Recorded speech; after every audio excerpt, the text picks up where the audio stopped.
BDO South Africa is a professional audit, tax, and advisory firm that's part of a global network of firms in over 160 countries. We have offices in 7 locations nationally with more than 2,400 qualified staff ready to assist our clients. Welcome to our Clarity Unscripted podcast. Here, you will find transparent content that's both insightful and unfiltered. No holds barred, just pure clarity. Ladies and gentlemen, boys and girls, welcome to Clarity Unscripted. Clarity Unscripted is where we have conversations frank with our alumni.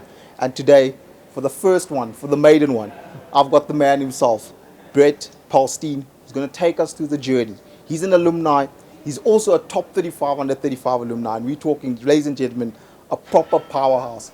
Brett, good afternoon. How are you doing? Good news, Pat. Thanks for having me, and always good to be back in the home that where I cut my teeth, so to speak, at the beginning of my career. And it's wonderful to give back and talk a little bit about my journey and see if we can inspire some young chartered accountants to go out and do something entrepreneurial when they're done, learning what they did in these great walls. Absolutely amazing, Brett. I mean, you speak about a journey and where you started. Maybe just take us through that. Give us, who is Brett? Where does Brett come from? Why did you land up here doing articles? Just give us that story. Yeah, it's a crazy one. I'm actually an engineering dropout to start. My dad spent 37 years in the profession. I tried incredibly hard not to become a chartered accountant, and before I knew it, landed up as well. There I was in the second board exam, and went on to Cape Town to do my articles, and always thought I had an entrepreneurial spirit that was burning inside of me, and I think anyone who's looking to do something entrepreneurial, I think you won't find a better place to do it. There's the big allure of the big four, but I think I got an incredible exposure to get to sit across from decision makers and business owners during my articles, and really got to truly understand what it takes to scale a business in a country like this. I then went across to the US and got the opportunity to do JIT or whatever they call it these days. It's a convent. It's a convent. I'm clearly getting old and losing the street terms. And I had a contract for just under a year in New York, and thought I was going to go and live my American dream, and fell prey to a visa whoopsie at the time. And so were you leaving South Africa? I was completely? at the time. Yeah, at the time, Okay. the thought was to go and get some international experience. And In audit? Was that the plan? Well, that wasn't an really the entrepreneur? plan. That was my ticket. Let's Okay. just say Happy. you hop on the boat with the ticket you have, and we're going to see where the road takes us. And it didn't, for whatever reason, I think, be it divine intervention or whatever it was, it didn't all work out. And I had an immigration lawyer working on my visa. I fled across the border to Canada, where at a braai I actually met the founders and owners of SearchKings in Canada. They were building this piece of technology and this business, where it was an accountant and a sales guy building this business where they wanted to help SMEs understand how to use search engine marketing to scale their businesses. And I like dog walks. Daryl, the owner of SearchKings, liked dog walks. Jeez. I like drinking whiskey. He likes drinking whiskey. And here we are 9 years later. We're in the same office park as BDO, 30 employees, 300 customers, and I guess the rest is kind of somewhat history. Brett, that story is absolutely amazing. And I need to go back to that conversation where, at a bar, you're having this conversation, you say, I want to actually get involved in the SearchKings business. What was going through your mind? Because, you've just lost your visa. You're probably going to get kicked out and booted out back to South Africa. How did you make that leap? Because I think a lot of people are scared to take that leap, to go into entrepreneurship. They want to be a CFO, an audit partner, a CEO. How did you make that conscious decision to just jump? I think it's, whether it's conscious or unconscious, I think it's quite interesting. I think I've never really had a major fear of failure. And I think that's, taking the first step is really the thing that holds most people back. They just don't know how to take that step. And I said, I don't know if it's nature or nurture. I don't quite know where that, as I say, I don't actually think it was conscious. I think it was the right time, right place, meeting with potential business partners who were aligned on values, and they gave me a crack. And we were speaking about it just before we started this chat about I really built a really solid network, and coming back to South Africa, I knew if I did something entrepreneurial, I could call on that network. And really for the first, still to this day, our customer acquisition cost in our business is very low because I still have people within my network who we can call on to help activate customers. So, if I could give some experience here, I think ultimately, you die with very little besides your network, and I truly think that spending time in the formative years of growing your career, trying to speak to as many people and network as hard as you possibly can, makes that decision into going into something entrepreneurial that little bit simpler. So do you think, articles and being, in a firm that is not your traditionally bigger firm, you got to actually speak to different people, have that network. I don't know how much network you still have with people you did articles with. I mean, is that part of the network? Not only people I did articles with, but customers are audited. We still have some customers today that are audited and are now our marketing customers. So, I think it's just about not being scared to talk to people. And I think the amazing opportunity that BDO gives you is you don't go and work in a bank. Yeah. You if you're entrepreneurially kind of, you have this entrepreneurial spirit inside of you, a business like this will truly give you the opportunity to go sit in front of CFOs of a manufacturing business or a marketing business or a events business or a travel business that you would never have that opportunity in the Big Four. And I truly have a lot of gratitude to, BDO for giving me that opportunity at that time in my career. Probably sitting at home and you're asking yourself, what is SearchKings? I mean, Brett, what does SearchKings actually do? I'm an entrepreneur, I see the SearchKings. What can it do? How does it work? Take us through that. So, fundamentally, I think we're a search engine marketing professional business. I think the world of digital marketing is very complex, has many touch points. We're not a jack of all trade, but a master of one, and trying to really be best in class when it comes to search engine marketing. And that predominantly is done on Google's paid Google Marketing Network. We're also now venturing out into the Microsoft network. And really what we do is we help business owners understand how you turn marketing investment into revenue. And we do that through our own proprietary piece of technology, which we've developed with our partners in Canada. And it's really about understanding, it's less about the vanity metrics like clicks and likes, but more around how do you really understand the data behind those clicks and likes and turn that information into decision useful marketing that helps you generate revenue at the end of the day. Which for me, Brett, is important because a lot of people will say, well, I've got a massive audience. I've got 1 million people on my Instagram. I've got great engagement, but I'm not actually generating sales. So unpack how you'd actually take a person who's got great audience. Now they need to actually start making sales. Why do I need to get on SearchKings to actually generate sales? Yeah, so I think to that point, I think I think people really believe that marketing is having a Instagram handle or a website, but the question is, so what? Yeah. So I think what really makes Google's marketing solution incredibly exciting is the ability that it's founded on intent, so that you're actively going out looking for something. Somebody who types in best accounting firm in Johannesburg, you need to be on the homepage of Google, otherwise you're out of sight and out of mind. And I think what we've done is not only helped you understand how to get on the homepage of Google, but then what happens after the click from there, and how do you use data to make decision useful kind of next marketing steps that help drive revenue in your business. So in a simple, to the layman, we help businesses get on the top of Google and understand their data beyond that point. That's brilliant. I mean, that's absolutely amazing. Engineer turned accountant, now turned digital marketer. There's a lot of people in the digital marketing space. It's fluxed. And you're then sitting and you're saying, but why get into a business like that when there's too many people? What was your thought process to say, well, in this space, I want to be different? What do you say that's your differentiator at the moment? It's interesting. We just actually asked all our staff this in our Friday stand-up call. But I think when we entered the market... Well, do you guys have stand-up calls? I mean, you can't skip that. What does that entail? Yeah, I think I think post-COVID, I think the world of work has changed immensely. Yeah. And we've really developed a strong culture, especially post-COVID, that is firmly based on values. And those values were not built by the management team and passed down like the 10 Commandments, but rather built by the staff up. And Sure. we have a very strong set of 5 values that are very performance driven. And we really believe in young professionals who have the autonomy to build trust with with our customers and our team, and of one core value that we live by, which is we win when you win, and that goes both for our customers That's and lovely. for our people. You know, if everyone's out there rooting for one another, everyone out there knows that somebody has their back, whether you're doing it in the office 2 days a week, at home 3 days a week, really knowing that you're bringing the best version of yourself, and the person you enter this business, you will leave this business a far greater professional, then we know there's something there.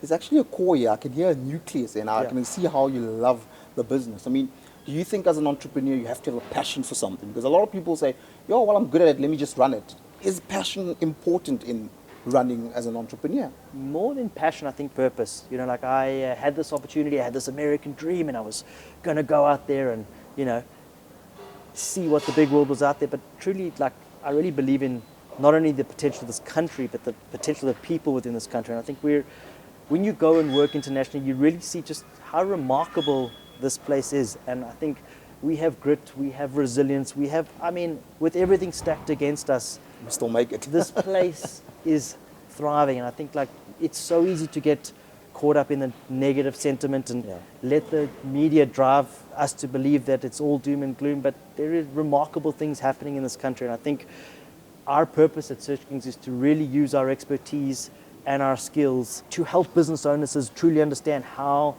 they can advance their business using marketing technology like Google and the proprietary technologies that we've built. So I think more than anything, I'm solely focused on our ability to take young professionals, and most of the people who've worked in our business, like myself, never came from marketing backgrounds. Jeez. So we put them through a 90-day intensive training program, and anybody can learn anything. Like if you have the potential and you have the willingness to learn. So effectively, this 90-day program, are you then saying if I studied law, it doesn't matter what I study, as long as I'm actually willing to actually go through the process, learn, I can actually sign up and come and work for SearchKings? We've got accountants, anthropologists, rally drivers, guys with politics and philosophy, engineers. Like, yes, we do have some guys who've come through the marketing back, but ultimately, like, you know, it's people over skill.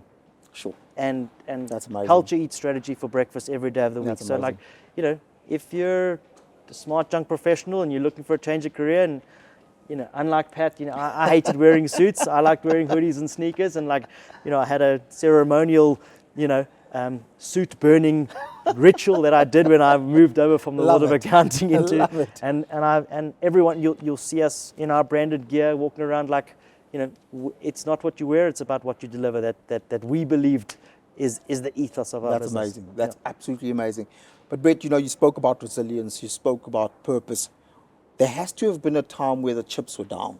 Yeah. So How did you get out of that hole? What was the scenario? What was happening within the business? And how did you come back?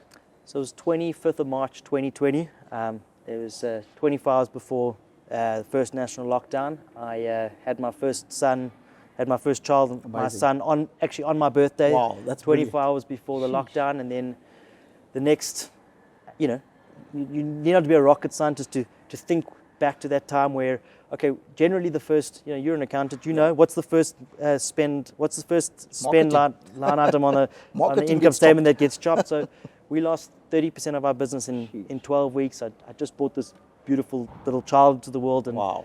and our chips were down. We had a nowhere near as a strong culture at the time, and a few so-called passengers on the bus, and we re-looked at our value proposition. We re-looked at our values, built those from the ground up. I got on every digital stage that we could get on. Like there wasn't a webinar happening in a week That you were not part that I of. was not part of. And you know, we were 14 people when we went into COVID. We're now 30 people. I think, you know, when the chips are down, if you find the motivation And I guess, articulating now was probably bringing my son into this world, and also, but like we had some special people in this business we just needed to like realign in an ever-changing world, and really, with a little bit of grit and a lot of hard work and a very strong set of values, it's from and more than anything, actually over above all that, with incredible people. Yep. With incredible people, you can do incredible things, and I think this business, you've been to our offices, Yep. you've seen our staff have put me in the Amazing. back office there. I'm just a back office worker here, but I think with the real heroes are and the people who drive the success of this business are the amazing young professionals who work in it. Jeez, that's absolutely amazing. I mean, everyone remembers COVID, but when you actually hear a story about how it actually broke the business, actually to a point where you said, I need to do something different. Yeah. It's remarkable, as you said, we've got so much resilience, but when things happen, you're sitting and you're like, geez, what now? What's going to happen now? Now that we're out of that, where do you want SearchKings to be in the next 5 to 10 years? Where are you taking it? What's the plan here? I mean, it's like other thing post-COVID. It's hard to plan more than it's hard to plan more than 2 minutes years. into the future.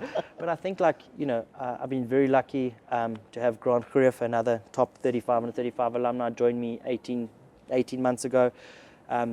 We've really looked strategically at the business. We've got an incredibly powerfully strong management team who are doing great things, and incredibly strong delivery team in the young professionals that work in our business. So we're really focused on we've added some so-called a top and tail to our service offering.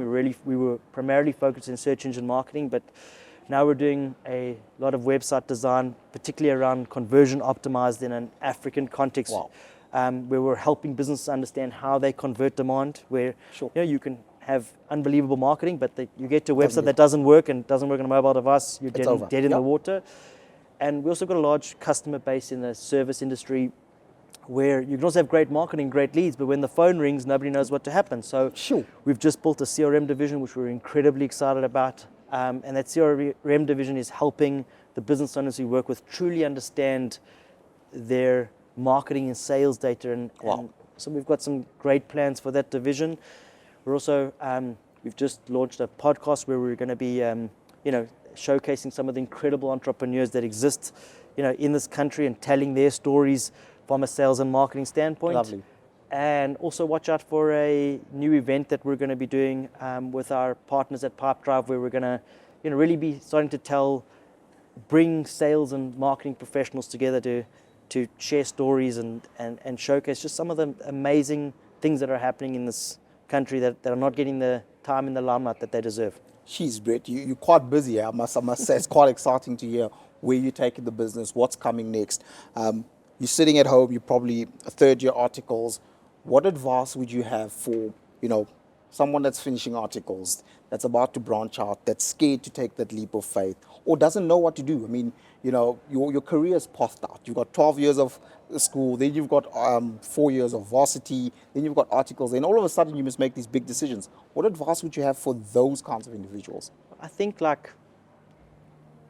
the one thing, if you're lucky enough to have passed that board exam, I think the doors that open for you are just beginning. I think the CASA brand still holds huge gravitas in this country, and I don't think I could be where I am if it wasn't for those 4 letters that I proudly put for all those years of hard Yep. work at the end of my name.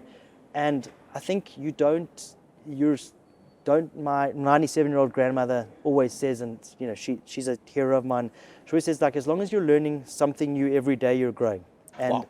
and that you don't need to start a business tomorrow. Actually, I think just because you're good at something, there are tons of people who've done this for a hell of a lot longer than you, who you can learn from. And I think harness your craft, spend some time learning from others, and to the point we began at the beginning, you'll know when your time is. When it's your time, you'll know when that time You'll know is. it. You'll know when it's time to take that leap, and just don't be scared of failure. Failure is part of the. It's all part of the journey. It's all part of the It's journey. part of the That's where you journey. learn. I mean, as a new dad, I'm seeing. When my son falls over, we get up and we learn a lesson. And I think it's your career is just beginning. Don't take the lessons you've learned in your articles for granted. You'll be surprised how many business owners out there don't even understand the basic principle of depreciation. And like, there are tons of They don't know, yeah. There's tons of things you've learned in these walls that you're going to completely take for granted. And like, it really rounds you as a professional when you have a solid financial acumen to fall back on. So if you had to go back to articles, would you then do your articles back at BDO? 100%. Jeez, that's absolutely amazing. 100%. Really love that. Ladies and gentlemen, that was Brett. As we said, clarity unscripted. We're not going to chat for too long. We'll probably have a part 2 at his offices. We'll see you next time. Cheers.